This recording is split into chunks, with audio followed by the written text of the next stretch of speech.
Are you cheating yourself out of your chess puzzles? I have seen so much content when I first started trying to improve in chess that the number one thing you need to do is play puzzles. And all you need to do is puzzle, puzzle, puzzle. The idea that you are just going to magically start memorizing all of these positions because you are exposed to them more, and you'll start getting better tactically.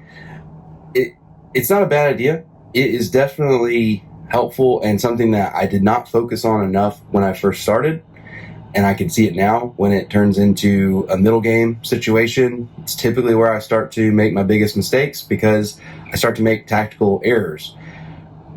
But one of the things that I realized was that I was trying to do puzzles, but I was not doing them correctly. And so I wanted to offer a couple of suggestions for people. If you happen to be in that same situation, you might realize that you're doing the same thing as well.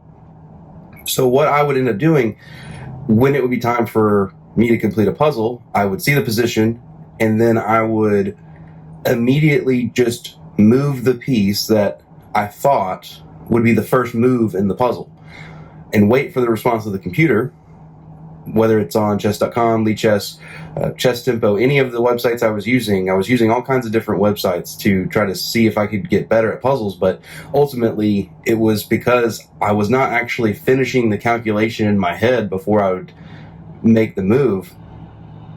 And so I wasn't actually getting that much better at calculation or visualization. I was just getting good at making one move at a time. And so because of that, my tactical skills were never really improving. And so my suggestion, and something that I've been working on recently, is actually using chess books. Using chess books instead of using puzzles online, because you literally have to think about every move before you're able to actually go to the answer and see what happened. You can't just look at a book puzzle and go, okay, like I will move the pawn here, and be able to see what happens next without revealing the whole answer. And so it's actually helped me a lot with trying to think through situations. What is actually happening in the position that we're in?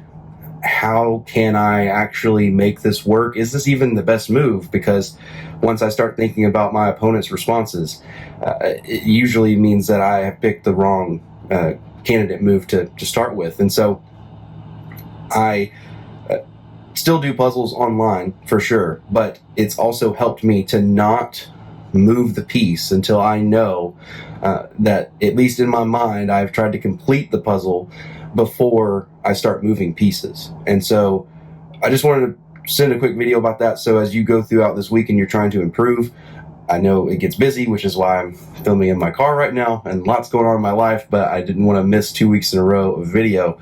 But I definitely think that if you take the time this week to not cheat your puzzles and to really think through what you're doing before you start making moves, I believe you're going to also see some improvement in that area, just like I have, where your visualization and your tactical abilities are going to be so much better because you're actually training your brain to think through the full move set before you actually just start moving pieces. And a lot of times I would realize that the move I thought the computer was going to do to respond, I thought the next move in the puzzle was actually not the move that they did, and what they did would usually be better, and sometimes it would completely throw away my plan that I originally had. So that's all I've got for today. I hope that you will do some puzzles this week and work on some tactical abilities. And as always, information without application is just procrastination. So go do something.